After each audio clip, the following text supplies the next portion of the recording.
আজকে দুপুরে আবার লাঞ্চ নিয়ে চলে এসেছি। প্রথমে ভাত, তারপরে ডাল, তারপরে হচ্ছে আলু বেগুন দিয়ে মাছের তেল দিয়ে চচ্চড়ি, এই মধ্যে দিয়েছি ফোড়ন, 5 ফোড়ন আর লঙ্কা, শুকনো লঙ্কা। আর তারপরে আছে এই মাছ, কাটা পোনা মাছ, কালো জিরে দিয়ে লঙ্কা চিড়ে নুন হলুদ দিয়ে পাতলা ঝোল করেছি। তারপরে আছে এই যে স্যালাড, আজকে শসা নেই বন্ধুরা, এই পেঁয়াজ আর টমেটো দিয়ে স্যালাড।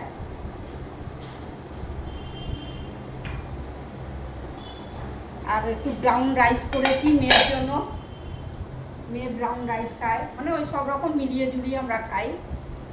তো ভিডিওটা যদি ভালো লাগে তাহলে লাইক শেয়ার সাবস্ক্রাইব করে দেবেন। আর সেইখানেই শেষ করলাম।